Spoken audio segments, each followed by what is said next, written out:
ਸਤਿ ਸ਼੍ਰੀ ਅਕਾਲ ਦੋਸਤੋ। ਅਸੀਂ ਓਜ਼ੋਨ ਦੀ ਡਿਪਲੀਸ਼ਨ ਪੜ੍ਹਦੇ ਪਏ ਸੀ। ਅੱਜ ਇੱਕ ਬਹੁਤ ਹੀ ਇੰਪੋਰਟੈਂਟ ਪ੍ਰਸ਼ਨ ਡਿਸਕਸ ਕਰਾਂਗੇ ਵੀ ਅੰਟਾਰਕਟਿਕਾ ਉੱਤੇ ਓਜ਼ੋਨ ਹੋਲ ਕਿਉਂ ਦਿਖਾਈ ਦਿੰਦੀ ਹੈ। ਦੇਖੋ, ਆਹ ਸਾਡੀ ਧਰਤੀ ਆ, ਧਿਆਨ ਨਾਲ ਸਮਝੀਏ। ਆਹ ਸਾਡੀ ਧਰਤੀ ਆ ਤੇ ਆਹ ਭੂ-ਮੱਧ ਰੇਖਾ ਮੰਨ ਲਈਏ, ਠੀਕ। ਹੁਣ ਤੁਹਾਨੂੰ ਪਤਾ ਕਿ ਜਿਹੜੀ ਧਰਤੀ ਆ ਉਹ ਧਰਤੀ ਜ਼ਿਆਦਾ ਭੂ-ਮੱਧ ਰੇਖਾ ਤੋਂ ਉੱਤੇ ਆ ਹਨ ਨਕਸ਼ੇ ਵਿੱਚ। ਤਾਂ ਜਿਹੜੀ ਓਜ਼ੋਨ ਹੋਲ ਬਣਦੀ ਆ ਨਾ, ਉਹ ਕਹਿੰਦੇ ਆ ਕਿ ਇੱਥੇ ਅੰਟਾਰਕਟਿਕਾ 'ਤੇ ਬਣੀ ਆ ਜੀ। ਹੁਣ ਅੰਟਾਰਕਟਿਕਾ 'ਤੇ ਤਾਂ ਲੋਕ ਰਹਿੰਦੇ ਨਹੀਂ ਤੇ ਓਜ਼ੋਨ ਨੂੰ ਡਿਸਟਰੋਏ ਕਰਨ ਵਾਲੇ ਕੈਮੀਕਲ ਇੱਥੇ ਤੱਕ ਕਿੱਦਾਂ ਪਹੁੰਚ ਗਏ। ਅੱਛਾ, ਜੇ ਇੱਥੇ ਤੱਕ ਉੱਡ ਕੇ ਪਹੁੰਚ ਵੀ ਗਏ ਤਾਂ ਉਹ ਤਾਂ ਉੱਡ ਕੇ ਇੱਥੇ ਵੀ ਪਹੁੰਚਣੇ ਚਾਹੀਦੇ ਆ ਜੀ, ਹਰ ਥਾਂ ਪਹੁੰਚਣੇ ਚਾਹੀਦੇ ਆ। ਪਰ ਇਹ ਸਾਊਥ ਪੋਲ ਅੰਟਾਰਕਟਿਕਾ 'ਤੇ ਹੀ ਜ਼ਿਆਦਾ ਹੁੰਦੇ ਆ। ਕੀ ਕਾਰਨ ਆ? ਅੱਛਾ, ਇਹ ਯਾਦ ਰੱਖਣਾ ਕਿ ਦੇਖੋ, ਭੂ-ਮੱਧ ਰੇਖਾ ਦੇ ਆਲੇ ਦੁਆਲੇ ਇੱਥੇ ਸਾਰੇ ਲੋਕ ਰਹਿੰਦੇ ਆ, ਫੈਕਟਰੀਆਂ ਲੱਗੀਆਂ ਆ ਤੇ ਇਨਸਾਨ ਨੇ ਕਾਫੀ ਕਲੋਰੀਨ ਬ੍ਰੋਮੀਨ ਵਗੈਰਾ ਪੈਦਾ ਕੀਤੇ, ਠੀਕ ਹੈ ਜੀ। ਤੇ ਉਹ ਨਾ ਫਿਰ ਉੱਡ ਕੇ ਇੱਧਰ ਉੱਧਰ ਚਲੇ ਗਏ ਸਾਰੇ ਕੰਪਾਊਂਡ। ਓਕੇ, ਤੁਸੀਂ ਮੇਨ ਗੱਲ ਯਾਦ ਰੱਖਣੀ ਆ ਕਿ ਜਰਾ ਮੈਨੂੰ ਸੋਚ ਕੇ ਦੱਸਿਓ, ਬਰਫ਼ ਜ਼ਿਆਦਾ ਇੱਧਰ ਹੁੰਦੀ ਆ ਕਿ ਇੱਧਰ ਹੁੰਦੀ ਆ? ਤੁਸੀਂ ਪੜ੍ਹਿਆ ਹੋਵੇਗਾ ਕਿ ਆਰਕਟਿਕ ਵਾਲੇ ਤੇ ਨਾਰਥ ਪੋਲ ਤੇ ਬਰਫ਼ ਘੱਟ ਹੁੰਦੀ ਆ। ਅੰਟਾਰਕਟਿਕਾ ਪੂਰੀ ਦਾ ਪੂਰਾ ਆਪਣੇ ਆਪ ਇੱਕ ਬਰਫ਼ ਦੀ ਧਰਤੀ ਹੈ ਜੀ। ਇੰਨੇ ਏਰੀਏ 'ਚ ਬਰਫ਼ ਹੀ ਬਰਫ਼ ਹੁੰਦੀ ਆ। ਤੁਸੀਂ ਨਕਸ਼ੇ 'ਤੇ ਦੇਖ ਸਕਦੇ ਆ, ਤੁਹਾਨੂੰ ਇੰਨਾ ਏਰੀਆ ਠੰਡਾ ਦਿਖਾਈ ਦੇਣਾ ਆ, ਪੂਰਾ ਬਰਫ਼ ਜੰਮੀ ਚਿੱਟਾ ਦਿਖਾਈ ਦੇਣਾ ਆ ਮੈਪ ਦੇ ਉੱਤੇ। ਚਿੱਟੇ ਦਾ ਮਤਲਬ ਇੱਥੇ ਬਰਫ਼ ਜੰਮੀ ਆ। ਨਾਰਥ 'ਤੇ ਉਨਾ ਬਰਫ਼ ਨਹੀਂ ਜੰਮੀ ਹੁੰਦੀ। ਇਸ ਹਿਸਾਬ ਨਾਲ ਅਸੀਂ ਕਹਿ ਸਕਦੇ ਹਾਂ ਕਿ ਇਹ ਜਿਹੜਾ ਹੈ ਨਾ ਸਾਊਥ ਵਾਲਾ, ਉਹਦੇ ਵਿੱਚ ਬਰਫ਼ ਜ਼ਿਆਦਾ ਆ, ਇਹ ਠੰਡਾ ਜ਼ਿਆਦਾ ਆ।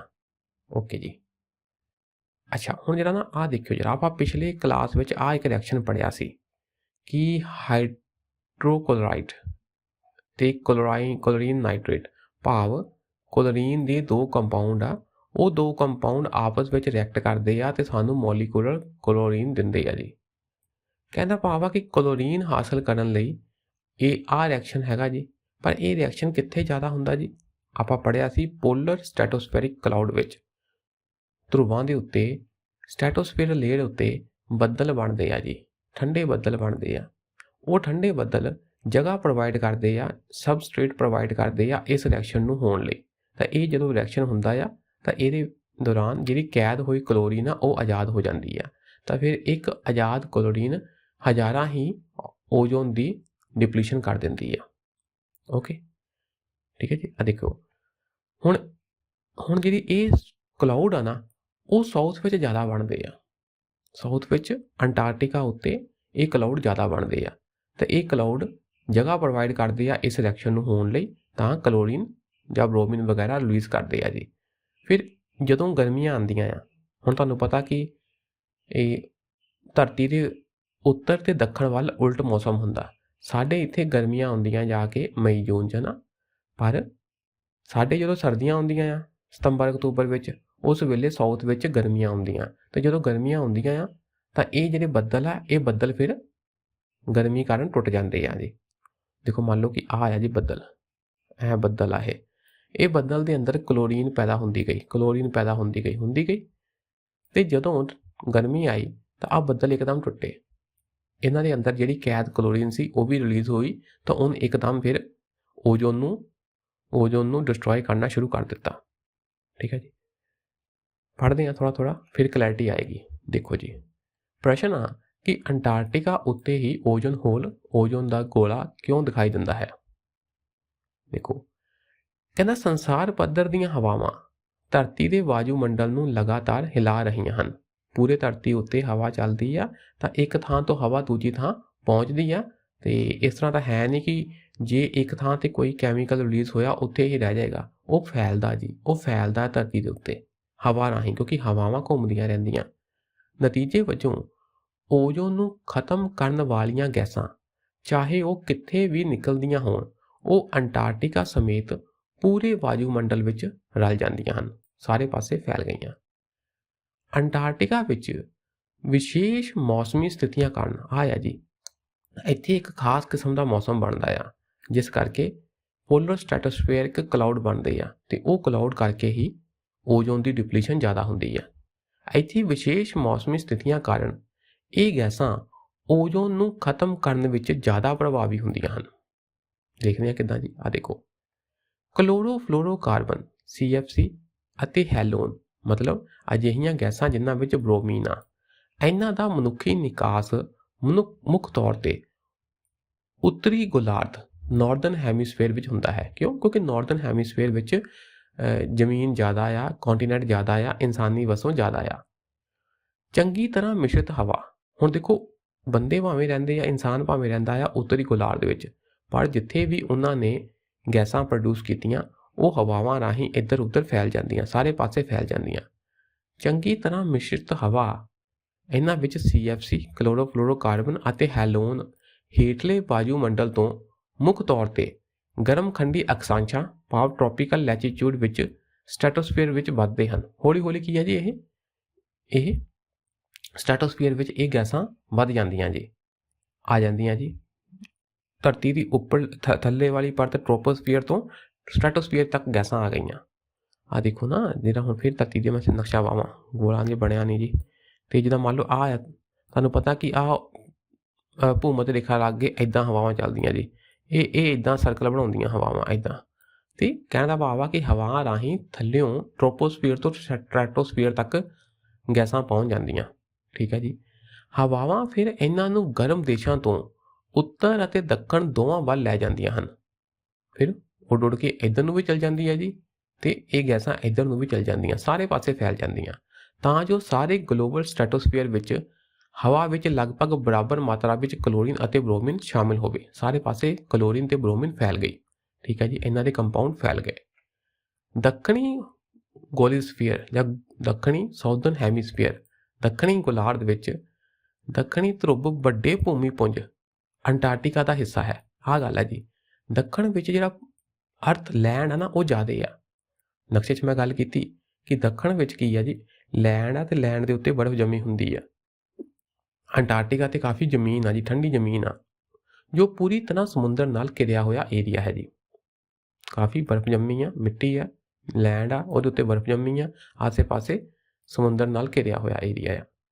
ਇਸ ਕਾਰਨ ਜਦੋਂ ਸਰਦੀਆਂ ਹੁੰਦੀਆਂ ਆ ਤਾਂ ਅੰਟਾਰਕਟਿਕਾ ਮਹਾਦੀਪ ਦੇ ਉੱਪਰ ਸਟ੍ਰੈਟੋਸਫੀਅਰ ਵਿੱਚ ਇੱਕ ਬਹੁਤ ਹੀ ਠੰਡਾ ਖੇਤਰ ਬਣਦਾ ਹੈ। ਓਕੇ, ਇਸ ਕਰਕੇ ਉੱਥੇ ਬਹੁਤ ਹੀ ਠੰਡਾ ਖੇਤਰ ਬਣਦਾ ਹੈ। ਇੱਥੇ ਦੂਸਰੀ ਗੱਲ ਵੀ ਆਪਾਂ ਸਮਝੀਏ, ਜੇ ਥੱਲੇ ਸਮੁੰਦਰ ਹੋਵੇ ਨਾ ਤਾਂ ਸਮੁੰਦਰ ਥੱਲੇ ਹੋਣ ਕਰਕੇ ਕੀ ਹੁੰਦਾ ਕਿ ਵਾਸ਼ਪ ਉੱਤੇ ਜਾਂਦੇ ਆ, ਤੇ ਇਹਨਾਂ ਦਾ ਵੀ ਕੰਟਰੀਬਿਊਸ਼ਨ ਆ ਕਿ ਉਹ ਇੰਨਾ ਠੰਡਾ ਨਹੀਂ ਹੋਣ ਦਿੰਦਾ। ਪਰ ਜਿੱਥੇ ਬਰਫ਼ ਆ ਉੱਥੇ ਕੀ ਹੈ, ਵਾਸ਼ਪ ਨਹੀਂ ਉੱਤੇ ਜਾ ਪਾਉਂਦੇ ਬਹੁਤੇ।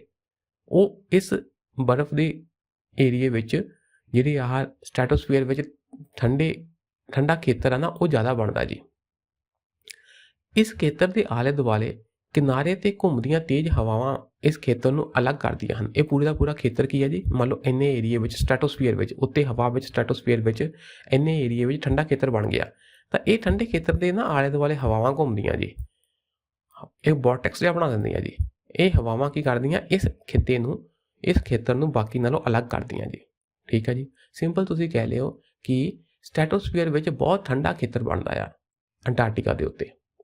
ਓਕੇ, ਬਹੁਤ ਘੱਟ ਸਟ੍ਰੈਟੋਸਫੈਰਿਕ ਤਾਪਮਾਨ ਕਾਰਨ ਕਾਫੀ ਤਾਪਮਾਨ ਘਟ ਗਿਆ ਜੀ। ਸਟ੍ਰੈਟੋਸਫੀਅਰ ਦੀ ਲੇਅਰ ਵਿੱਚ ਬੱਦਲਾਂ ਦਾ ਨਿਰਮਾਣ ਹੁੰਦਾ ਹੈ। ਕਿਹੜੇ ਬੱਦਲ? ਪੋਲਰ ਸਟ੍ਰੈਟੋਸਫੈਰਿਕ ਬੱਦਲ, ਪੋਲਰ ਸਟ੍ਰੈਟੋਸਫੈਰਿਕ ਕਲਾਉਡ ਦਾ ਨਿਰਮਾਣ ਹੁੰਦਾ ਹੈ। ਬਸ ਇਹ ਨਿਰਮਾਣ ਹੁਣ ਉੱਤਰ ਵਿੱਚ ਨਹੀਂ ਹੋਇਆ, ਦੱਖਣ ਵਿੱਚ ਹੋਇਆ। ਤਾਂ ਜਿੱਥੇ ਹੋਇਆ ਉੱਥੇ ਜ਼ਿਆਦਾ ਕਲੋਰੀਨ ਪੈਦਾ ਹੋਈ ਅਤੇ ਉਹਨੂੰ ਜ਼ਿਆਦਾ ਓਜ਼ੋਨ ਨੂੰ ਡਿਪਲੀਟ ਕੀਤਾ। ਓਕੇ ਜੀ।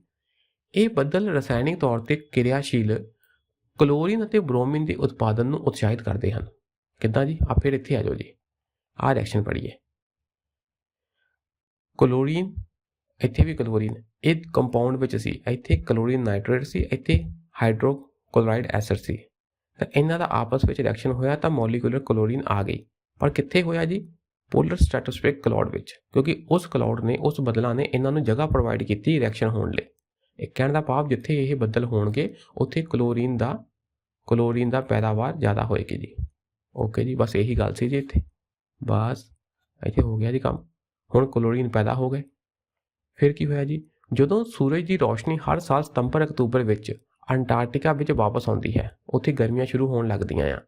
ਸਾਡੇ ਸਰਦੀਆਂ ਸ਼ੁਰੂ ਹੋਣ ਲੱਗਦੀਆਂ ਉੱਤਰ ਵਾਲੇ ਪਾਸੇ ਵਿੱਚ ਤੇ ਦੱਖਣ ਵਾਲੇ ਪਾਸੇ ਵਿੱਚ ਗਰਮੀਆਂ ਸ਼ੁਰੂ ਹੋਣ ਲੱਗਦੀਆਂ। ਤਾਂ ਇਹ ਕੀ ਕਰਦੇ ਜੀ, ਇਹ ਬੱਦਲਾਂ ਨੂੰ ਤੋੜ ਦਿੰਦੇ ਆ। ਤਾਂ ਇਹ ਕਲੋਰੀਨ ਤੇ ਬ੍ਰੋਮੀਨ ਸਰਗਰਮ ਹੋਣ ਨਾਲ ਓਜ਼ੋਨ ਦਾ ਤੇਜ਼ੀ ਨਾਲ ਨੁਕਸਾਨ ਕਰਦੇ ਹਨ। ਬੱਦਲਾਂ ਵਿੱਚੋਂ ਕਲੋਰੀਨ ਅਤੇ ਬ੍ਰੋਮੀਨ ਬਾਹਰ ਆਉਂਦੀ ਆ। ਇਹਨਾਂ ਦੀ ਤਾਦਾਦ ਇੰਨੀ ਜ਼ਿਆਦਾ ਹੁੰਦੀ ਆ ਕਿ ਉਹ ਇੱਕਦਮ ਤੇਜ਼ੀ ਨਾਲ ਓਜ਼ੋਨ ਦਾ ਨੁਕਸਾਨ ਕਰਦੇ ਆ, ਜਿਸ ਦਾ ਨਤੀਜਾ ਅੰਟਾਰਕਟਿਕਾ ਵਿੱਚ ਓਜ਼ੋਨ ਮੋਰੀ ਵਿੱਚ ਹੁੰਦਾ ਹੈ। ਓਜ਼ੋਨ ਵਿੱਚ ਹੋਲ ਹੋ ਗਈ ਜੀ, ਓਜ਼ੋਨ ਵਿੱਚ ਮੋਰੀ ਹੋ ਗਈ, ਕਿਉਂਕਿ ਇੱਕਦਮ ਕਿੰਨੀ ਮਾਤਰਾ ਵਿੱਚ ਜਿਹੜੀ ਕਲੋਰੀਨ ਤੇ ਬ੍ਰੋਮੀਨ ਸੀ ਉਹਨ ਓਜ਼ੋਨ ਦਾ ਨੁਕਸਾਨ ਕੀਤਾ ਜੀ, ਓਜ਼ੋਨ ਨੂੰ ਤੋੜਿਆ। ਆਰਕਟਿਕ ਉੱਤੇ ਅੰਟਾਰਕਟਿਕਾ ਵਰਗੀਆਂ ਸਥਿਤੀਆਂ ਮੌਜੂਦ ਨਹੀਂ ਹਨ। ਆਰਕਟਿਕ ਸਟ੍ਰੈਟੋਸਫੀਅਰ ਵਿੱਚ ਸਰਦੀਆਂ ਦੇ ਸਮੇਂ ਦਾ ਤਾਪਮਾਨ ਅੰਟਾਰਕਟਿਕਾ ਵਿੱਚ ਕਈ ਹਫ਼ਤਿਆਂ ਤੱਕ ਲਗਾਤਾਰ ਘੱਟ ਨਹੀਂ ਹੁੰਦਾ। ਉੱਤਰੀ ਧਰੁਵ ਵਿੱਚ ਟੈਂਪਰੇਚਰ ਉਨਾ ਜ਼ਿਆਦਾ ਘੱਟ ਨਹੀਂ ਹੋ ਪਾਉਂਦਾ, ਕਈ ਹਫ਼ਤਿਆਂ ਤੱਕ ਲਗਾਤਾਰ ਘੱਟ ਨਹੀਂ ਹੁੰਦਾ, ਜਿਸ ਦੇ ਨਤੀਜੇ ਵਜੋਂ ਆਰਕਟਿਕ ਵਿੱਚ ਓਜ਼ੋਨ ਦੀ ਕਮੀ ਘੱਟ ਹੁੰਦੀ ਹੈ। ਆਰਕਟਿਕ ਵਿੱਚ ਓਜ਼ੋਨ ਹੋਲ ਘੱਟ ਬਣਦਾ ਜੀ। ਓਕੇ, ਆ ਇੱਕ ਗੱਲ ਨੋਟ ਕਰ ਲਿਓ, ਜਿੱਦਾਂ ਇੱਕ ਕਲੋਰੀਨ ਆ ਉਹ ਵੀ ਕਿੰਨੇ ਹੀ ਓਜ਼ੋਨ ਮੋਲੀਕਿਊਲ ਨੂੰ ਤਬਾਹ ਕਰਦੀ ਆ, ਉਸ ਹਿਸਾਬ ਨਾਲ ਇੱਕ ਜਿਹੜਾ ਬ੍ਰੋਮੀਨ ਐਟਮ ਆ ਨਾ, ਉਹ ਸਿੰਗਲ ਕਲੋਰੀਨ ਦੇ ਮੁਕਾਬਲੇ ਸਿੰਗਲ ਕਲੋਰੀਨ ਤੋਂ ਵੀ 100 ਗੁਣਾ ਜ਼ਿਆਦਾ ਓਜ਼ੋਨ ਨੂੰ ਨਸ਼ਟ ਕਰਦਾ ਹੈ। ਜੇ ਬਾਈ ਚਾਂਸ ਤੁਹਾਨੂੰ ਪੇਪਰ ਵਿੱਚ ਆ ਗਿਆ ਕਿ ਕਲੋਰੀਨ ਜ਼ਿਆਦਾ ਘਾਤਕ ਆ ਕਿ ਬ੍ਰੋਮੀਨ, ਆਨਸਰ ਆ ਜੀ ਬ੍ਰੋਮੀਨ। ਓਜ਼ੋਨ ਨੂੰ ਡਿਸਟਰੋਏ ਕਰਨ ਲਈ ਬ੍ਰੋਮੀਨ ਜ਼ਿਆਦਾ ਘਾਤਕ ਆ। ਇੱਕ ਬ੍ਰੋਮੀਨ ਇੱਕ ਸਿੰਗਲ ਕਲੋਰੀਨ ਐਟਮ ਨਾਲੋਂ 100 ਗੁਣਾ ਜ਼ਿਆਦਾ ਓਜ਼ੋਨ ਨੂੰ ਨਸ਼ਟ ਕਰਦਾ ਹੈ। ਇਹ ਗੱਲ ਯਾਦ ਰੱਖਣੀ ਜੀ। ਇਹ ਲੈਕਚਰ ਨੂੰ ਤੁਸੀਂ ਵਾਰ-ਵਾਰ ਸਮਝ ਲੈਣਾ ਜੀ ਵੀ ਅੰਟਾਰਕਟਿਕਾ ਉੱਤੇ ਹੀ ਓਜ਼ੋਨ ਹੋਲ ਕਿਉਂ ਬਣਦੀ ਹੈ। ਅੱਜ ਲਈ ਇੰਨਾ ਹੀ ਰੱਖਦੇ ਹਾਂ ਜੀ। ਸ਼ੁਕਰੀਆ, ਸਤਿ ਸ਼੍ਰੀ ਅਕਾਲ।